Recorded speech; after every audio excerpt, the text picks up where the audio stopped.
Salam sahabat-sahabat firman kehidupan yang terberkati dimanapun Anda berada. Kami berdoa agar saudara selalu dilingkupi dengan kasih dan damai sejahtera dari Tuhan dan selalu bertumbuh dalam iman pengharapan kepada Tuhan. Sebelum mulai mendengarkan renungan firman Tuhan, mari kita sama-sama berdoa. Bapa Sorgawi, Allah yang kami muliakan dan agungkan, hari ini kembali kami datang kepadamu untuk belajar kebenaran firman-Mu. Ajarilah kami tentang jalan-jalan-Mu dan apa yang berkenan kepadamu. Berikanlah kami hati dan pikiran yang tenang saat kami mendengarkan firman-Mu agar kami bisa memahami dan melakukannya. Terima kasih ya Bapa, di dalam nama Tuhan Yesus Kristus kami berdoa. Amin. Sahabat firman kehidupan yang terkasih, Roh Kudus adalah pribadi ketiga dari Allah dan tinggal di dalam diri setiap orang percaya sejak hari di mana orang memilih untuk mempercayai Kristus dan menerimanya sebagai Tuhan dan Juru Selamat di dalam hidupnya. Akan tetapi, orang percaya seringkali berfokus hanya kepada Allah Bapa dan Tuhan Yesus, tetapi mengabaikan atau tidak memiliki pengetahuan tentang pentingnya Roh Kudus yang ada di dalam dirinya. Bahkan seorang penulis bernama Francis Chan menulis sebuah buku tentang Roh Kudus yang berjudul Forgotten God. Firman Tuhan dalam Roma 8 ayat 9, tetapi kamu tidak hidup dalam daging, melainkan dalam roh, jika memang roh Allah diam di dalam kamu. Tetapi jika orang tidak memiliki roh Kristus, ia bukan milik Kristus. Roh Kudus memiliki banyak sebutan. Di antaranya seperti yang tertulis dalam ayat Alkitab yang baru saja kita baca. Roh Kudus disebut juga roh Allah dan roh Kristus. Selain itu, Roh Kudus juga disebut penghibur dan roh kebenaran yang keluar dari Allah Bapa. Mari kita baca Yohanes 15 ayat 26. Jikalau penghibur yang akan kuutus dari Bapa datang, yaitu roh kebenaran yang keluar dari Bapa, ia akan bersaksi tentang aku.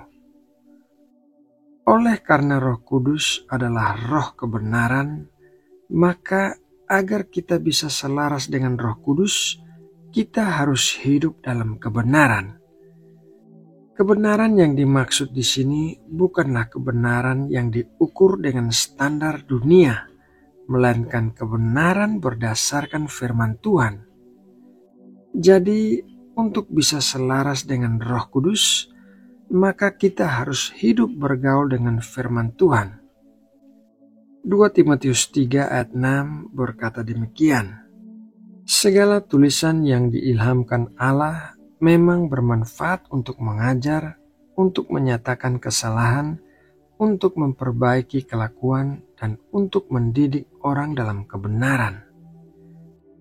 Hidup bergaul dengan firman Tuhan akan membuat kita bisa membedakan kebenaran yang diukur dengan standar dunia dengan kebenaran yang sesungguhnya. Bukan hanya mengetahui kebenaran, tetapi kita harus melakukannya dan hidup di dalamnya. Ibaratnya Roh Kudus adalah api, sementara firman Tuhan adalah minyaknya. Api akan menyala dengan menggunakan minyak. Maksudnya adalah apabila kita tidak mau hidup bergaul dengan firman Tuhan, maka kita tidak akan mengetahui kebenaran firman Tuhan sehingga Roh Kudus tidak bisa mengingatkan kita tentang kebenaran itu. Bagaimana Roh Kudus bisa mengingatkan kita tentang ayat-ayat firman Tuhan yang akan menguatkan kita dalam pergumulan kita apabila kita tidak pernah mendengarkan firman Tuhan dan tidak pernah membaca Alkitab? Tentunya kita akan menjadi mudah menerima pemikiran-pemikiran dunia yang dianggap benar, namun tidak sesuai dengan firman Tuhan. Hal berikutnya yang seringkali menjadi pertanyaan dan pergumulan orang percaya adalah bagaimana bisa mengetahui bahwa Roh Kudus benar-benar ada dan berdiam di dalam dirinya? Sebagian orang merasa setelah ia menerima Kristus sebagai Tuhan dan Juru Selamat dalam hidupnya, tidak ada perubahan apa-apa yang dirasakan di dalam dirinya. Tidak ada tanda-tanda ajaib atau karunia-karunia roh yang menyertai. Firman Tuhan dalam Efesus 1 ayat 13-14, di dalam Dia kamu juga, karena kamu telah mendengar firman kebenaran, yaitu Injil keselamatanmu, di dalam Dia kamu juga, ketika kamu percaya, dimeteraikan dengan Roh Kudus yang dijanjikannya itu. Dan Roh Kudus itu adalah jaminan bagian kita sampai kita memperoleh seluruhnya, yaitu penebusan yang menjadikan kita milik Allah untuk memuji kemuliaannya. Adanya Roh Kudus di dalam diri setiap orang percaya tidak selalu ditampilkan dengan tanda-tanda yang dahsyat.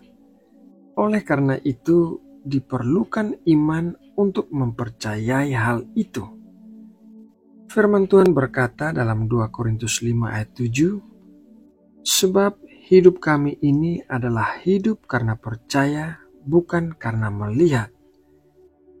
Kita hanya memerlukan iman untuk mempercayai bahwa pada waktu kita menerima Kristus sebagai Tuhan dan Juru Selamat kita, maka saat itu juga Roh Kudus diberikan kepada kita dan tinggal di dalam kita. Dan sekali Roh Kudus tinggal di dalam kita, maka Ia akan terus menyertai kita sampai akhir hidup kita. Meskipun begitu, kenyataan bahwa Roh Kudus tinggal di dalam kita bisa dibuktikan dengan buah-buah roh yang terlihat dalam hidup kita. Karena buah-buah roh itu adalah hasil karya dari Roh Kudus. Setiap orang yang memiliki Roh Kudus di dalam dirinya pasti memiliki buah-buah roh. Yohanes 15 ayat 16, bukan kamu yang memilih aku, tetapi akulah yang memilih kamu, dan aku telah menetapkan kamu supaya kamu pergi dan menghasilkan buah, dan buahmu itu tetap, supaya apa yang kamu minta kepada Bapa dalam namaku diberikannya kepadamu. Tuhan Yesus sendiri mengatakan dalam ayat yang baru saja kita baca bahwa setiap orang percaya pasti menghasilkan buah yang tetap. Menghasilkan buah di sini bukan menggunakan kata produce fruit, melainkan menggunakan kata bear fruit yang artinya kita hanya membawa buah. Sedangkan yang menghasilkan buah-buah roh di dalam kita adalah Roh Kudus.